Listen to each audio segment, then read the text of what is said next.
A young man, Bill, on the run due to causing a fight while working in the ironworks, convinces his girlfriend, Abby, to play the role of his sister as they work on a rich landowner's field alongside a young girl, Linda, who followed them there. The intention being for her to marry the landowner and have a percentage of an inherited fortune, causing a complicated love triangle. This is Terrence Malick's beautiful Days of Heaven. Although the film's synopsis implies the twists and turns of a crime drama, narrative takes a backseat for a more spiritual approach to filmmaking. The film is shot almost exclusively during what is referred to as golden hour, a term used to refer to the period before sunset or after sunrise, where the sun's natural lighting offers a softly lit golden glow. Filming during the golden hour offers an almost spiritual quality to Malick's film, as Linda narrates throughout the film, remembering memories of her experiences on the land with her older brother, a reference to Richard Gere's Bill, not likely her biological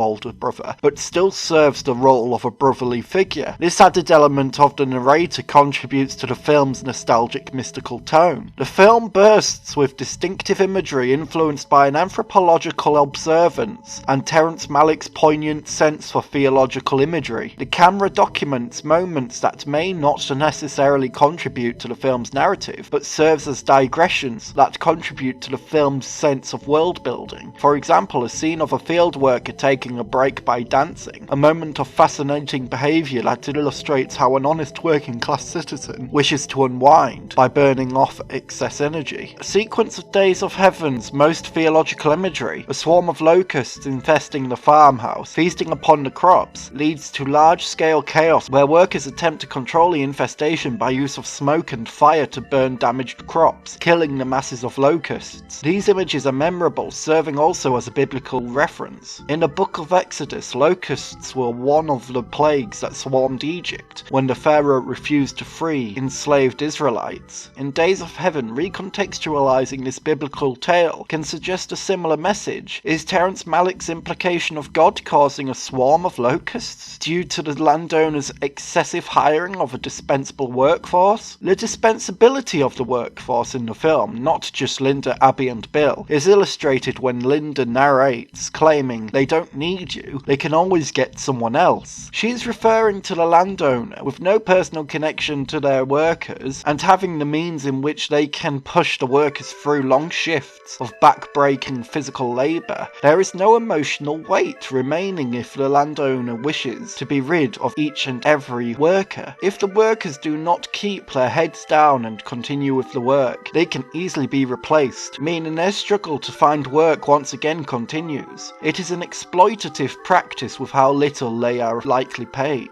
Emotions may feel distant within the film. A love triangle that blooms is surely the source of powerful emotions, offering a quaint tone to the film. However, Roger Ebert, discussing this aspect of the film, stated that, although passions erupt in a deadly love triangle, all the feelings are somehow held at arm's length. This observation is true enough if you think only about the actions of the adults in the story, but watching this 1978 film again recently, I was struck more than ever with the conviction that this is the story of a teenage girl, told by her, and its subject is the way that hope and cheer have been beaten down in her heart. We do not feel the full passion of the adults because it is not her passion. It is seen at a distance, as a phenomenon, like the weather or the plague of grasshoppers that signals the beginning of the end. Linda's narrations put these emotions at a distance because, as Roger Ebert suggested, it is because to focus on these emotions is not her passion. Maybe she doesn't quite understand the complexity of a love triangle, but her thoughts focus more on her direct experiences, nostalgic thoughts of the past, and speculations of her future. This certainly contributes to the film's dreamlike ethereal tone. Linda focuses less on the conflicts of romance and more on her present. Her understanding and narration is childlike, yet spiritually profound. In conclusion, Terrence Malick's Days of Heaven may have the complexity of a love triangle featuring within its runtime, but it contributes with so much more: theological imagery, spiritual and stoic perspectives, anthropological digressions, and cinematographic sequences, which, being as beautifully shot as they are, could belong inside a gallery. Each aspect of this gorgeous film makes it a truly profound viewing experience.